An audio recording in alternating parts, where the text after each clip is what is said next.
You see, when I resonate to anger, shame, hatred, or revenge, I add to these decidedly non-spiritual energies by joining in what I find to be so objectionable. But when I remember to bring non-judgment, love, tolerance, and compassion to these low, ego-dominated energies, I see how different the world looks, and even how different those around me act in the presence of these God-realized energies. I feel optimistic when I'm in spirit, with an inner knowing that nothing can interfere with an idea whose time is coming or has already arrived. I trust that our Creator knows what it's doing and that good triumphs over what ego believes is bad or evil.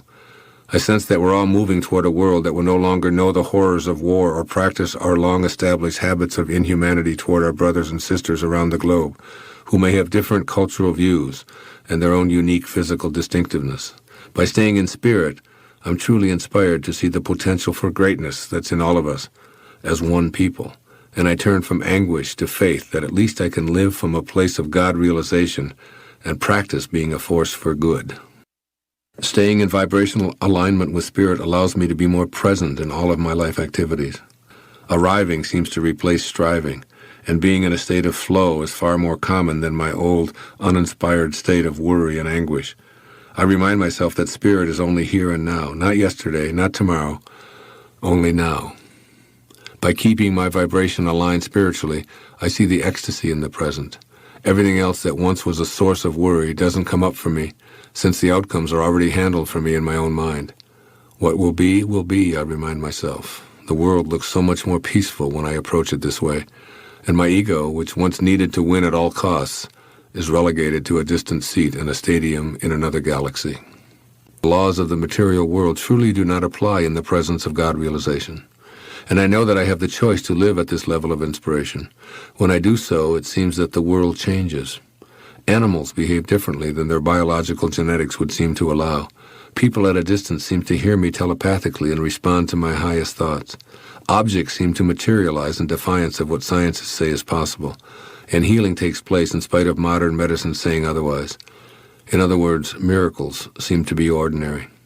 The world looks like a place where everything is possible, where restrictions and limitations are non-existent, and where the power of our Creator seems to roll right up and land at my feet, begging me to hop on board and witness the infinite possibilities it offers. This is how I feel when I align myself to spirit, cocky inside because I know something that so few ever come to realize, but humble and awestruck on the outside at the miraculousness of it all. When I remember to stay in spirit, I've realized that when one thing appears to be going wrong, I can see clearly that 10 things are going right. For example, if my cell phone isn't working, I can note that my health is fine, my family is safe, the ocean is calm for swimming, my bank account has a surplus, my electricity is fully functional, and so on, and on it goes. From a perspective of being in spirit, I automatically shift my attention away from what's going wrong and onto what's right. This then becomes my point of attraction, and I attract more of what I'm focused on, whereas at an earlier time in my life, I'd attract more of what was going wrong because that was my point of attraction. How sublimely beautiful the world now looks to me from this magnificent place of inspiration. No longer do I stay focused on and attract more of what's going wrong, for I've learned to place my attention on what's right, what's working, and what's aligned with the all-creating spirit. From this place of inspiration, I ask, what if I looked deep within myself and found no original sin at all? That is, what if I discovered original innocence instead? What if the same were true for everyone?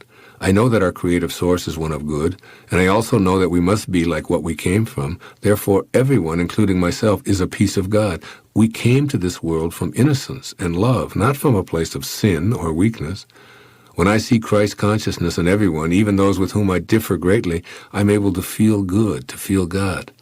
When I know that there's no original sin in anyone, I'm able to think like Mother Teresa, who told the world, in each person I see the face of Christ in one of his most distressing disguises. When it is goodness that I look for, rather than sin and weakness, that's what I see. I then see goodness in the little old lady driving slowly in front of me, the elderly man fumbling with his change and delaying me at the cashier, the children squealing loudly as I'm attempting to concentrate on a book, the teenagers shouting along with their ear-splitting rap music, or the jackhammer operator whose deafening sounds fill the air with chaos. When I'm inspired, I see God realization. disguised as a minor blip, and the world looks fine, happy, and even peaceful. I remind myself of Rumi's sage advice: if you're irritated by every rub, how will you ever be polished? When I feel inspired, I notice how much zest I have for life and everything that I do. I play tennis with exuberance and without fatigue. I write from my heart, and this inner feeling radiates outward in all of my waking moments.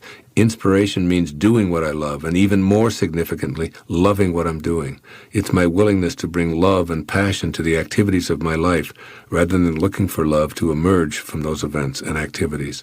It's an attitude, and knowing this, I remember to pick a good one as often as possible.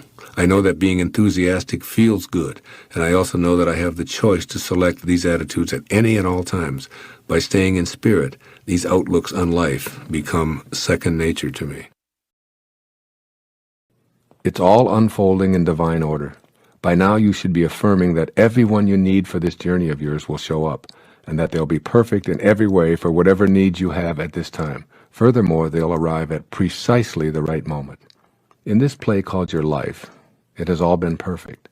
Your ex-spouse showed up at just the right time when you needed to create those children you love so much. The father who walked out on you so that you could learn self-reliance left right on time. The lover who abandoned you was a part of this perfection. The good times, the struggles, the tears, the abuse, all of it involved people coming into your life and then leaving. And all of your tears will not and cannot wash out one word of it.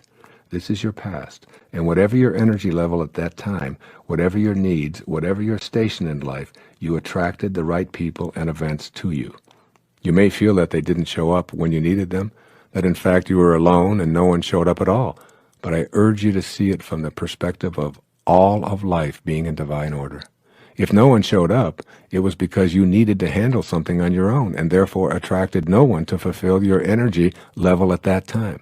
Viewing the past as a play in which all characters and all entrances and all exits were scripted by your source and was what you attracted at the time frees you from the very low energies of guilt, regret, and often revenge.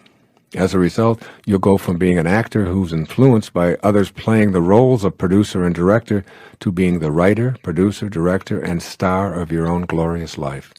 You'll also be the casting director who possesses the ability to audition anyone you choose. Base your choices on taking the path of no resistance and staying harmonized with the ultimate producer of this entire drama, the universal, all-creating mind of intention. You must be what it is that you are seeking. This is a universe of attraction and energy. You can't have a desire to attract a mate who's confident, generous, non-judgmental, and gentle and expect that desire to be manifested if you're thinking and acting in non-confident, selfish, judgmental, or arrogant ways. The right people will show up precisely when you need them and when you're able to match up. You must be that which you desire. When you are what you desire, you attract it by radiating it outward. You have this ability to match up with the power of intention and fulfill your intention to attract ideal people and divine relationships. Love can only be attracted by and returned by love. The best advice I can give for attracting and maintaining spiritual partnerships, as is emphasized here, is to be what it is that you're seeking. Most relationships that fail to sustain themselves are based on one or both of the partners feeling as if their freedom has been compromised in some way. Spiritual partnerships, on the other hand, are never about making another person feel inferior or ignored in any way.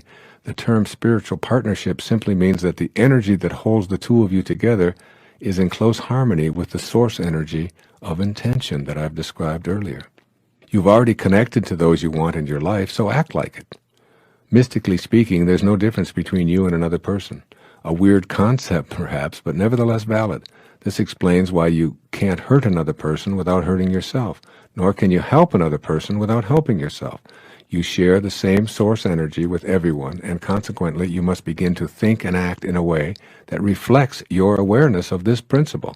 When you feel the need to have the right person show up, begin to change your inner dialogue to reflect this awareness. Rather than saying, I wish this person would show up because I need to get out of this rut, activate a thought instead that reflects your connection, such as, I know the right person will be arriving in divine order at precisely the perfect time.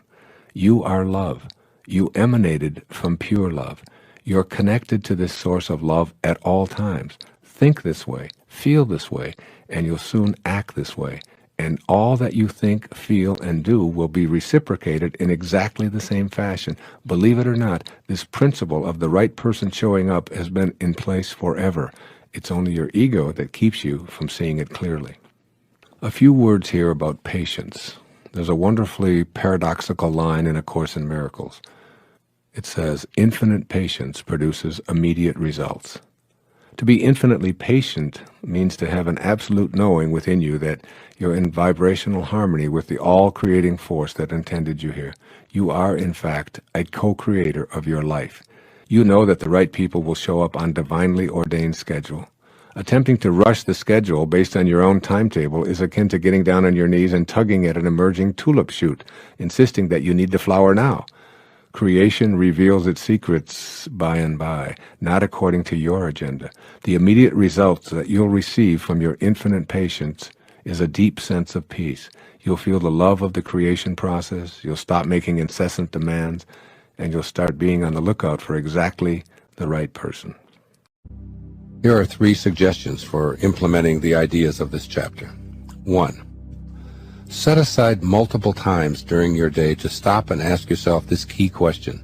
Right now, in what I am about to say or do my desires stem from my lower or my higher self? The ego is all about self-serving, ownership, winning, judging, and so on. The higher self is about serving, loving, and being in a non-judgmental state of peace. Ask yourself this question and create the opportunity to align yourself more fully with God. You then have access to the same powers of manifestation as your source of being. This question, when honestly explored, helps you align with the power to fulfill your wishes and desires. You don't need to abolish your ego animal nature. You do need to keep it tamed, but it isn't allowed to overshadow or destroy your spirit. Give your divine nature a chance by asking yourself this question. Right now, in what I am about to say or do my desires stem from my lower or my higher self? A very important question. Second suggestion. Spend some of your quiet meditation time visualizing a tiny spark of awareness glowing within your being. Practice seeing this God portion of yourself expanding its glow within your mind. See it growing into a personally satisfying size. Continue this expansion exercise, sensing the spark and glow as your God essence. You will begin acting from this inner God-realized image. And the third suggestion, use these affirmations frequently. I am all-knowing. I am all-powerful. I am unlimited. This helps you banish doubt and refer to this portion of yourself that lives in a spiritual world of no restrictions. Simply affirm to yourself without explaining to others or demonstrating pride in what you're doing. You are ridding yourself of ego-dominated mental messages that continue to want to convince you that you are primarily your body and its 5 senses. And here is a display quote from the book of Philippians, Philippians 2, verses 5 and 6. Quote, "Let this mind be in you, which was also in Christ Jesus, who, being in the form of God, did not consider it robbery to be equal with God." As your awareness increases that you are a God-realized being, you will welcome it as the central focus of your life. The concept of your higher self will gradually evolve into your highest self, which is truly omniscient, almighty, and capable of producing miracles. Here you will see a new reality, a majestic idea of yourself that previously seemed inconceivable. Your highest self is described in the pronouncement in the display quote that I just read, written by St. Paul in his letters to the Philippians in the New Testament. You move from being a spark or a fragment of God to being able to assert that I am God, and not feel as if you're committing blasphemy or a cardinal sin by such a declaration. Here, the idea that you are equal with God was promoted by Jesus Christ, and you are encouraged by him to let this mind be in you. This isn't the God created by humans, the ego-driven deity who plays favorites and requires ostentatious places of worship, has temper tantrums, demands reparations, and is filled with rage, punishing those who do not do his bidding. Not even close.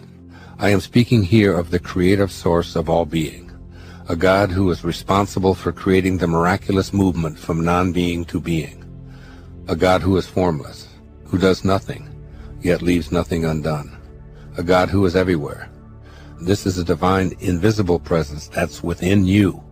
This idea is at the basis of all great spiritual teaching throughout all time. When you are this God, your essence of pure love, it is all you have to give away. And when you realign yourself in this vein, once again quoting Jesus the Christ, quote, "With men, this is impossible, but with God, all things are possible." Now, all things are possible leaves out nothing, including your ability to fulfill any and all wishes that are aligned with God. You may find it difficult at first to be able to assert to yourself that I am God. But when you put it into the context of God as love, and pure love allows you to be almighty, all-knowing, and God-realized, you will, I assure you, begin to regain the omnipotence that is your essence from the moment of your transition from non-being, or spirit, to being, that is human. In the Vedanta, the ancient pre-Christian teachings, we are reminded that we are not a part of, but identical with, that absolute spirit of the world. This is your highest self. It's indeed a towering assumption, but one, if used in context and alignment with the creative source of all, that is the key to mastering the ability to live a life of your own wishes being fulfilled. After all, with God as you, and you as God, all things are possible. So here are 5 attitudes that I believe that we need to cultivate. The first of these is, I am a human being expressing God without reservation. This is an attitude that says, who I am is particular, is individual, but I am expressing God. And therefore, I am honorable, I am worthy, I count, and I shouldn't be thinking of myself as something that is less than valuable. That's the first. The second is, I accept myself without complaint. I have a slogan that I use in my own life. It says, whenever I hear my children complaining or other people and they ask me for advice, I always say, don't complain, don't explain. Don't complain, don't explain. I accept myself without complaint. I look at the body that I'm in, and I understand that this is nothing more than my curriculum to God. There are things about it that if I were to be designing it myself, perhaps I would have done a little differently. I might have put a little extra hair on the top. I might have made myself a little taller. I might have made myself a little darker. I might have made my eyes a different color, whatever it is. But that isn't up to me. Because who I am is not this thing that I occupy. This is just a garage where I park my soul.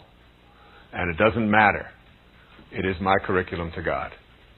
And whether it can see or can't see, whether it's in a wheelchair, whether it's 4'1" or 7'3", whether it's dark or white, whether it's living on the plains of the Kalahari, or whether it's living in New Guinea, or in Detroit, or Chicago, it doesn't make any difference.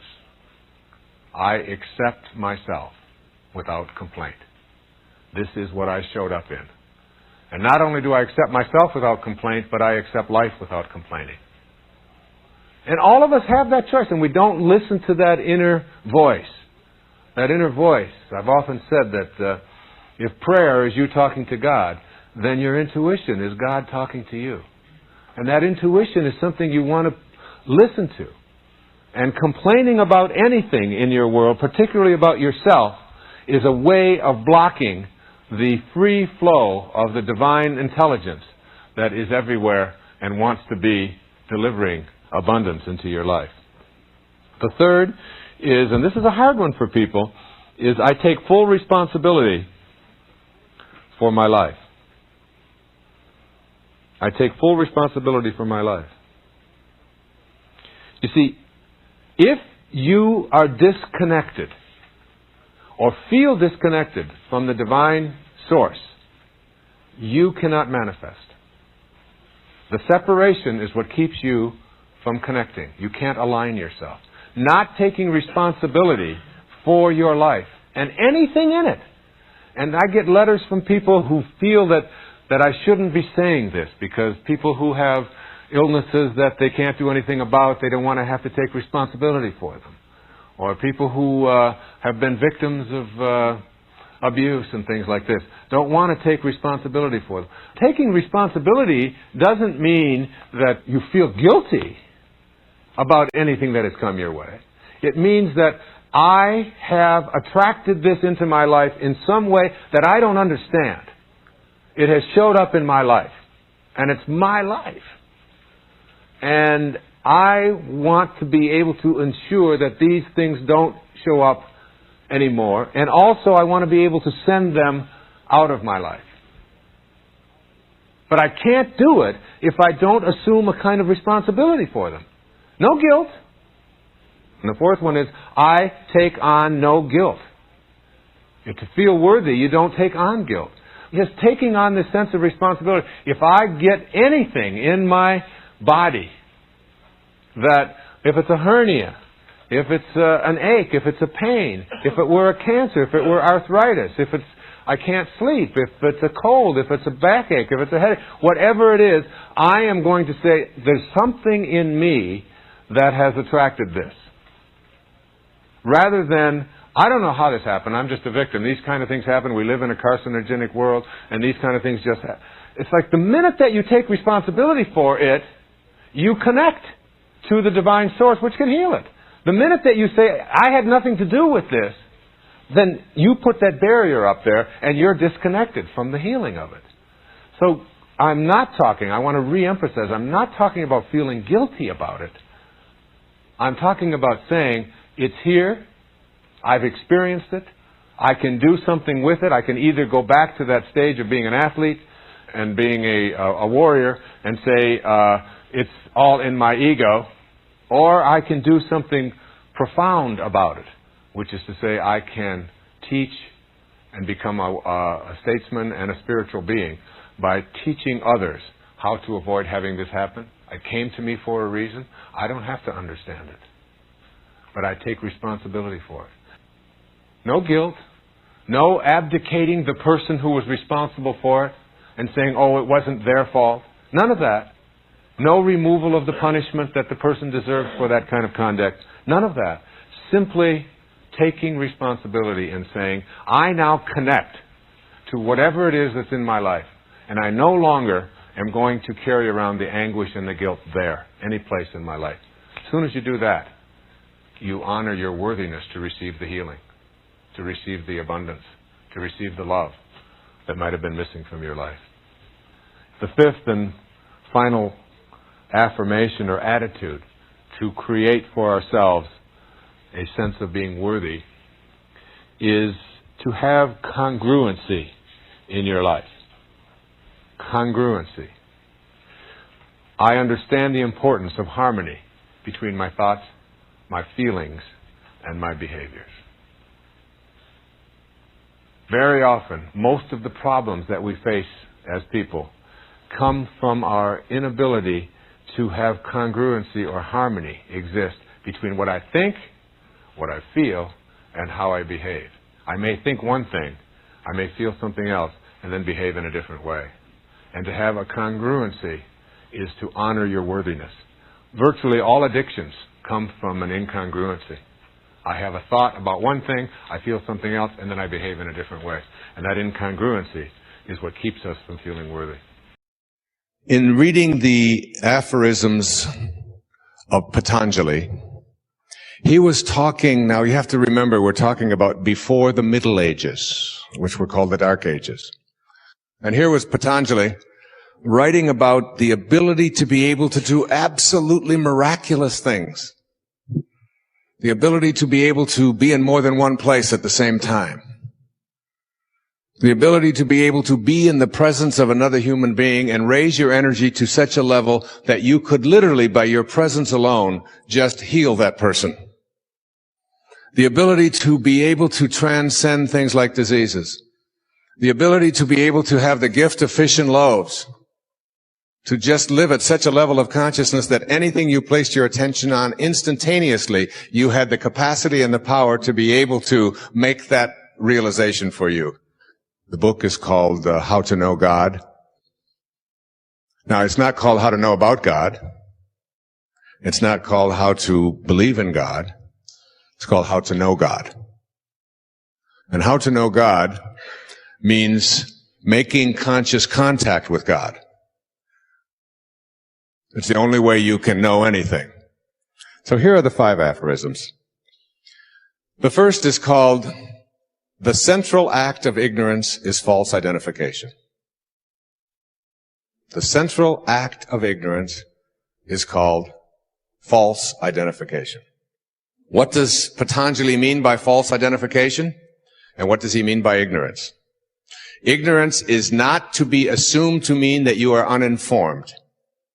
It means that you are identifying yourself as a human being with your body and your possessions and this material world. And the central act of that ignorance is the identification falsely with this world of the changing. But beyond the world of the changing is the changeless world.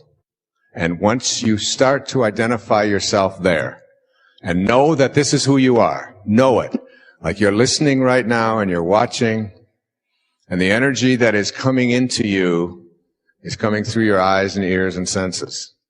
And it is only your eyes and your ears and your senses that take this energy and twist it into something called evil or problems. It comes into your eyes, these energies, and into your ears. If it could be examined just before it hits your eyes, and just before it reaches your ears, and we could examine it very carefully, you would find that the scientists would say, no, there's no problems in that energy. There's no evil in that energy. Nope, it's just energy. It's just a frequency. It's vibrating at a certain speed. But as soon as it hits your senses and you begin to interpret it, problems begin to show up in your life.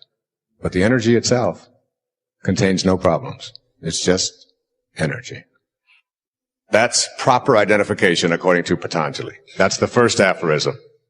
The second aphorism sounds like this. The mind of the truly illumined, said Patanjali, is calm, because the peace of God within all things is known, even within the appearance of misery and disease. Even within the appearance of misery and disease. The mind of the truly illumined is always calm. And the mind of the truly illumined understands that the peace of God is in all things. You are in this world, but what? You are not of this world. That is not who you are. You are not of this world, even though you're in it. So you're filling out the forms, you send in your money to the IRS, and you stop at the red lights, and you obey the laws, and you follow the rules, that is, most of them, which seem to make sense, and the ones that don't, you're able to ignore, which you have to, otherwise we'll never have any growth. The third aphorism is quite simple, and it's one that's most troubling to many people in the West. Patanjali said, sin is non-existent. Sin is non-existent. There are only obstacles to one's ultimate union with God. You do not sin. When you behave toward another person in a harmful way, when you steal from another person, when you violate any of the commandments or whatever, you have not sinned. You have created an obstacle to your union with God. You see, the reason we don't want to put sin in there, according to Patanjali, is because it creates shame and guilt. Shame computes the absolute lowest in whether you're going to be strong or weak in your life. Shame is the lowest frequency emotion that is possible. It only computes at 25 on a scale of 1 to 1,000. The fourth aphorism that leads us into a spiritual solution to every problem sounds like this. And these last two are the ones that I absolutely resonate to and love the most. The person who is steadfast in his abstention from falsehood has the power to obtain for himself and others the fruits of good deeds without having to perform the deeds themselves. Steadfast in abstaining from means that you never waver and you never have thoughts of falsehood, that is, identifying yourself as a material being rather than a spiritual being. And when you become steadfast in that, when you say to someone, God blesses you, they are blessed by your presence when you have that kind of consciousness. And you present yourself to someone and you are absolutely steadfast in abstention from falsehood. And in the presence of such a person, healing takes place. And blessing takes place. And the fifth aphorism, my favorite of all, says, when a person is steadfast in his abstention from harming others, then all living creatures will cease to feel enmity in his or her presence. So when you become steadfast in your abstention from ever having a thought of harm directing at other people, and that's how you walk through the world, butterflies will land on your shoulder. Birds will not be afraid of you. Little dogs, or even vicious dogs, will become domesticated by being in your presence. All living creatures, babies, will goo-goo and come to you. You know people like this, don't you? And what you'll do is set into motion these dormant forces, which will collaborate with you because you're in spirit rather than in form. Here are some of those fears. Fear of failing. Get rid of it. You cannot fail at anything. Everything you do produces a result. It is what you do with the results that counts. Labeling yourself a failure is meaningless. Fear of disapproval. Get rid of it. You do not need external validation. You are a divine creation of God. Your path is unique and special. Get on with your purpose. Fear of suffering. Get rid of it. You cannot suffer when you know your sacred self. Only the person you imagine yourself to be suffers. Your joy is divine, and so is your suffering. All of the woe is a part of God's plan, bringing transcendent wisdom when you stop judging it. Fear of isolation. Get rid of it. You can never be alone. When you know this, you will never fear loneliness. There is a gigantic support network of loving souls with you on a similar path. Know that to be true. Stay focused on your purpose and forget about being isolated. When you do this, all of the guidance and love that you need will begin to be known by you. Fear of looking foolish. Get rid of it. When you are doing the work of the higher self, you are always on purpose. Whether others judge you as foolish or not is irrelevant. And finally, fear of success. Get rid of it. Replace the fear with knowing that you deserve any prosperity or abundance that comes your way.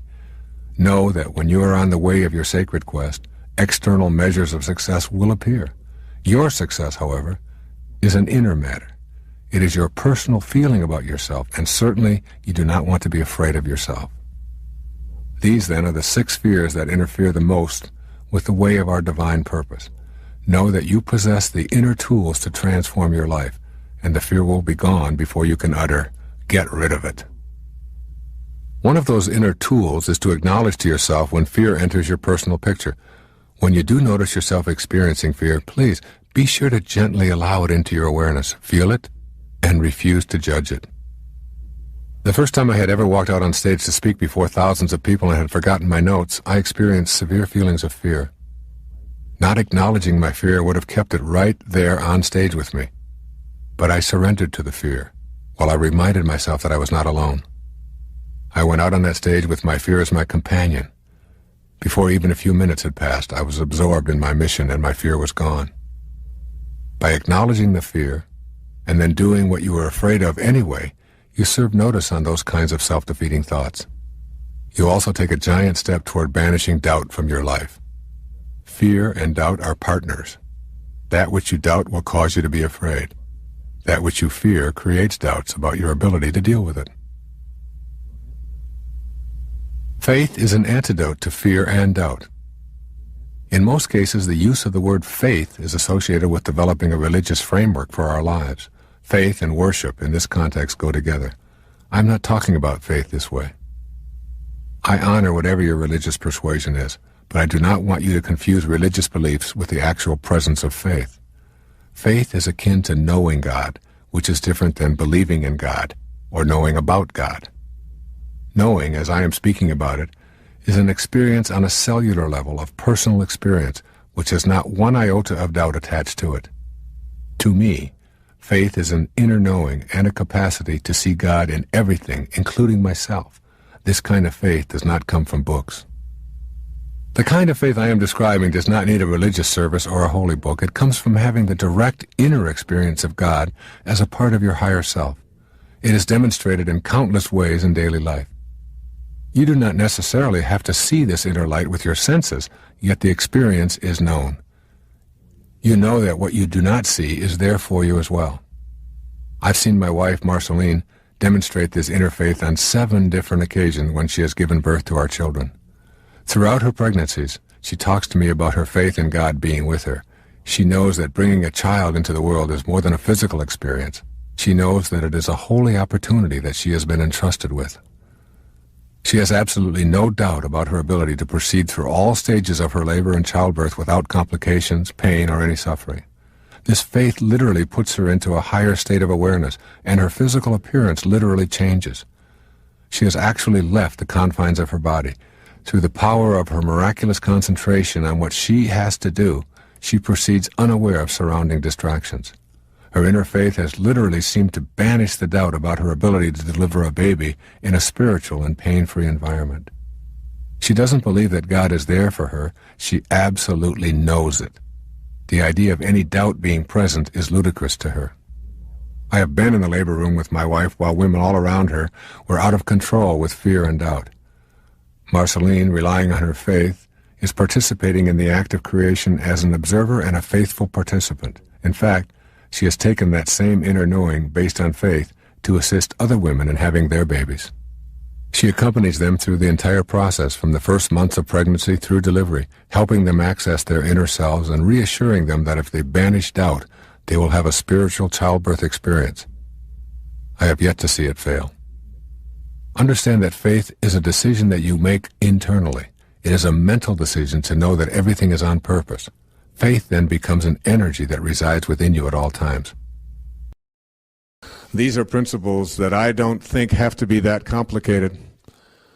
Principles that are characteristic of those who take the road less traveled, who are on the uncrowded mile. And here they are.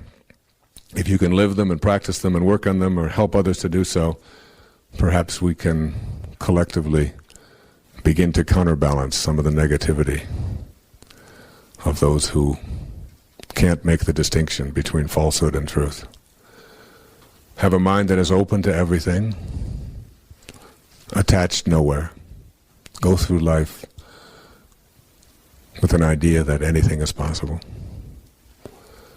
Don't die with your music still in you. Listen to the voices you hear, regardless of what others may say. Remember, you can never give away what you don't have, so if you're looking for love, don't look in all the wrong places. Look inside, give it away, and you'll attract it into your life. Embrace silence. Know that God's one and only voice is silent, and all of your creativity and all that you are destined to be able to do here when you showed up with this heroic mission is in the void. It's in the silence, and it will come out of that silence. Give up your personal history. Don't be attached to all that has happened in the past. It's just a wake. It's just a trail that is left behind. And the wake can never drive the boat. Remind yourself always that whatever problems you have, you can't solve them with the same mind that created it. Rewrite your agreement with reality. Make anything your possibility. Rid yourself of all of those resentments that you justify. There are no justifiable resentments.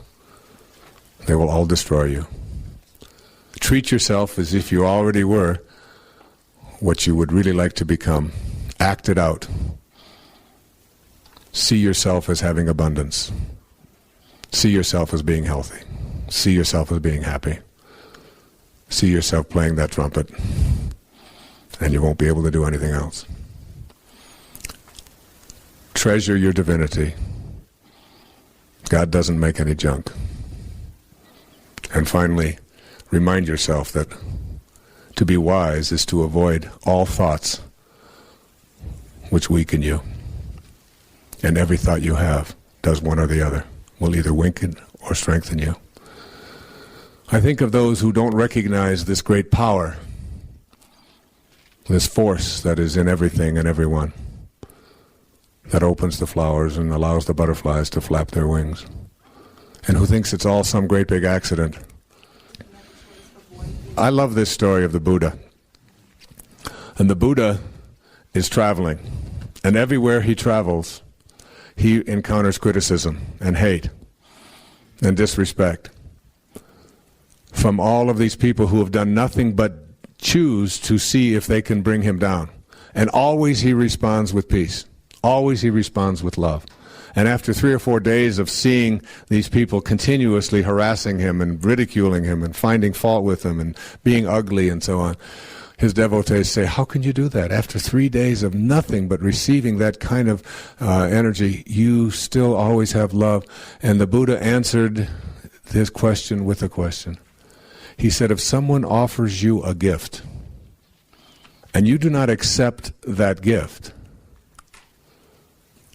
to whom does the gift belong? And what he's saying is, if someone offers you a gift of their negativity, of their lower energy, of their criticism, of their hatred or whatever, and you simply don't accept it, who owns it?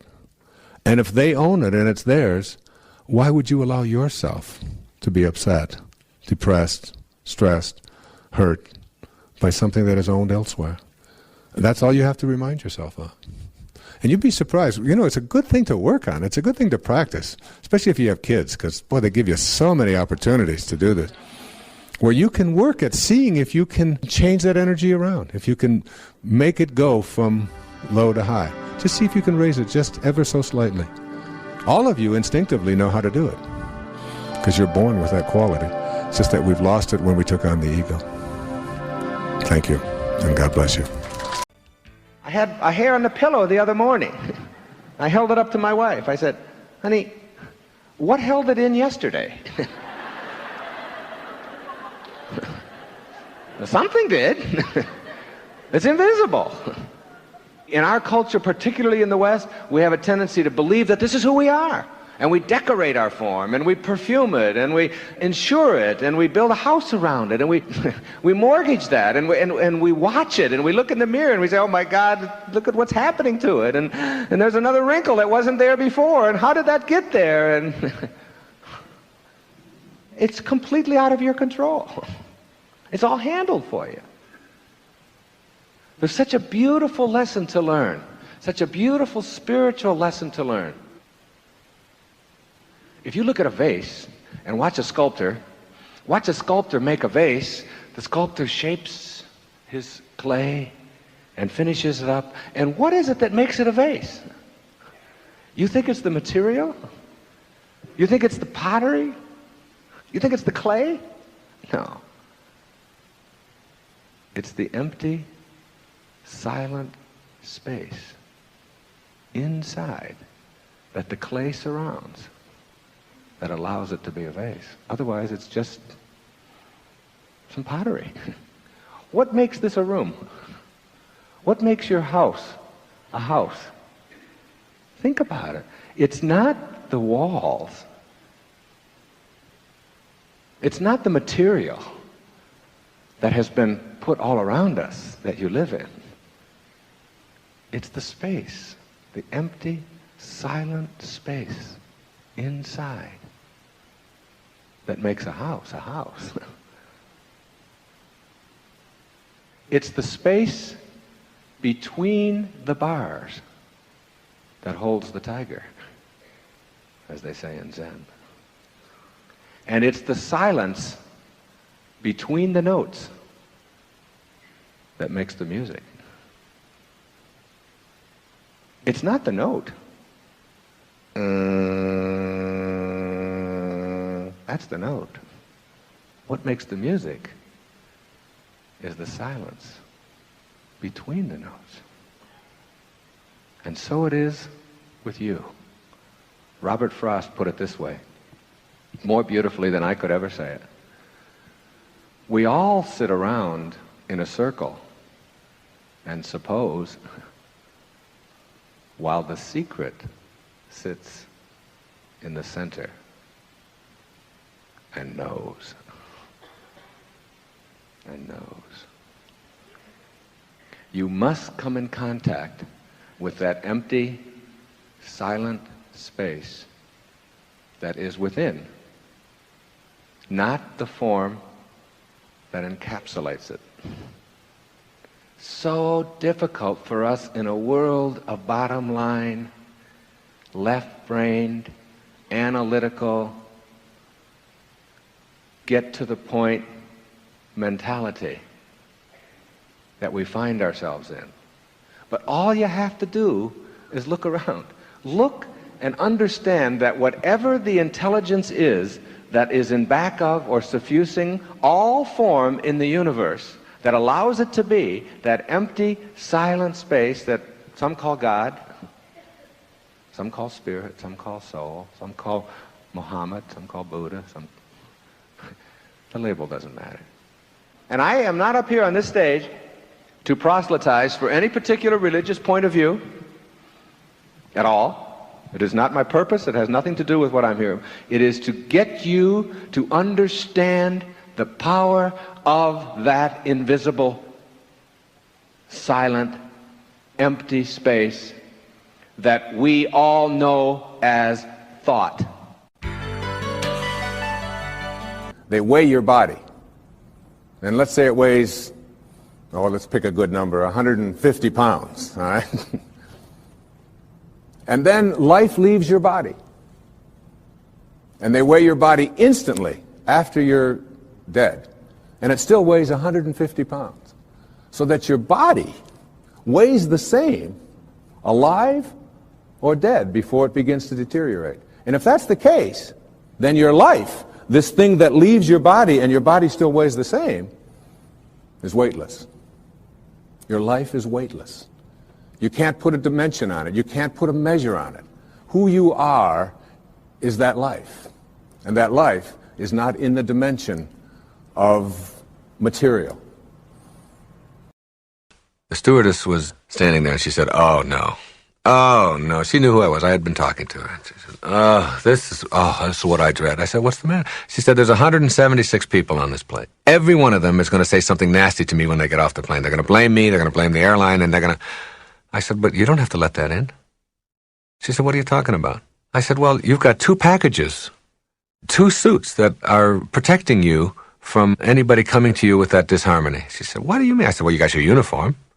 I said, "That's one package, and that's over the other package, which is your body, and then both of those are protecting or covering who you really are, which is how you choose to process all of this and how you choose to think and who you really are." I said, each person that comes up by you and says something negative or nasty, you can just let that only be a message to your uniform, to your package. That's not me, and you can remind yourself, they're not talking to me. They can't get to me with that stuff. They can't have that. I don't let anybody come to me unless they come with love or harmony to who I really am. So you can just say, "Well, I'm very sorry," and have a good... And it's like, and you say, "Well, they didn't get to me, and they didn't get to me. They're not reaching me with that." And sure enough, she stood there and she watched as 176 people got off, and I'd say 150 of them said something nasty to her on the way out. And each time she just sort of smiled and said, "Yes, well, it'll be 2 hours." And she gave them instructions on where to go. And when it was all done, she sat down next to me. She said, "That was fantastic. It's the first time that we've ever had a circumstance like this where I didn't let it bother me." I said, "You don't have to let that stuff into your life." And it's just like in the meditation in the field. When those thoughts start impinging on the field, the pastel that you have created, you don't have to let them in. They bounce. I do it all the time. When I'm driving, and if anybody gives me... I don't take any of that inside. I just say, "Oh, that's them, and that's how they're reacting to my form." Having a quiet mind in a practical sense is really understanding that what I'm talking about is not just for discussion. It's for application. If you're the kind of person who has your mind filled with 10 different things that you have to do, And that is producing anxiety, stress, ulcers, colds, backaches, headaches, cramps, runny noses, all of the kinds of physical reactions and manifestations of that kind of thinking. Then you have to look at how can you just get a blank mind, or how can you get a quiet mind? How can you just understand that, supposing you're thinking about, you got to get to work, you've got this report you got to get out, you got to get your taxes done, you got to stop and get some diapers on the way home. Now the kids need to have bananas, and they've got dance lessons I've got to get them to. An endless catalog of activities. By using your mind to do that, and to occupy it all the time, none of that is going to get done. See, all of that is going to get done. Regardless, if you're the kind of person who does those things, it's going to get done. The question is, how do you use your present moments? See, anytime you use up your present moment, or any time that you are thinking anxious thoughts, you're denying the present. You're using up the present moment instead of using it up in a productive, peaceful, serene, calm way. You are somehow believing that you can't get through this day or this moment any other way, that if I don't think about it and worry about it and be anxious about it. But the fact is, it's going to get done. Your taxes are going to get done. You're not going to jail. You're not the kind of person who's going to opt to just simply not do your taxes. You're going to get the diapers. You're going to get the report done. All of that you're going to get done. Otherwise, you wouldn't be in the position that you're in. You would be doing something else, all right? So if you know that it's going to get done, the question is, what's the most efficient and effective and peaceful way to get things done? I use the analogy often of when you're in a hurry, like when your body is in a hurry. That's when you're least effective. And that's when you always drop something. You'll drop the keys, and then you'll start sweating. And then when you start sweating, you find yourself getting more upset. You'll forget something. And you'll walk out the door, and you'll slam the door, and you left the key on the inside. Now you don't have a key. I've talked about when you take a shower. If you rush through a shower because you only have 5 minutes to take a shower, and you finish and you take your shower and then you dry yourself off, you didn't need to take a shower because you're already dirty again. I mean, you're already sweating. You can take the same 5 minutes and take a shower if that's all you have. And you can do it peacefully. The same 5 minutes. You can push all of the other stuff out and you can just relax. And if you've got 3 minutes, instead of rushing through it, you can just let the water pour. You can experience the water. You can wash your body. You can dry it all off. And when you finish, you're not sweating. And you had the same amount of time. The nervousness and all of that comes from the way that you decide to process. Now, in the physical world, you understand that if you hurry and rush and are filled with 1,000 different activities, that you have decreased your efficiency. Why isn't the same thing true in the mental world, in your mind? If you are filling your mind with all of the things that you have to do, and you're worried about all of those things and get yourself all consumed with them, then you're still going to be less efficient, less effective, and you're still going to be cluttered. At a moment like that, you put on a tape. If you're going to drive, you got to drive. You can't get the bananas and the diapers and the report done and the IRS taken care of in the car on the freeway. You can't do that then. You're driving. So why not be here now, as Ram Dass says. Be here now. Here's some music. Put on a tape. Meditate right there. Don't close your eyes. But just, like, push it all out. All of that's going to get handled. But meantime, I'm going to enjoy this. My ride from my home to my office is 17 miles. I love those 17 miles. There's a million things to see in those 17 miles. I cannot write my books or get my speeches. I can't do any of that in that time. But I can enjoy all of that. I can be there with it. I can open the windows and I can let the wind blow on me and I can experience that and enjoy all of that. And when I get to where I'm going, if I've got to get the report done, I'm now prepared to do it. I'm not working on the report thinking about my taxes or getting the diapers or getting the bananas or whatever it may be. I'm here now in the moment. That's what meditating teaches you. Being here now in the moment. Quiet, joyful, peaceful. When you're there and you get your mind trained to do that, that isn't just like something you do for 15 minutes a day just to give you something to do for that 15 minutes. That carries over into everything that you do.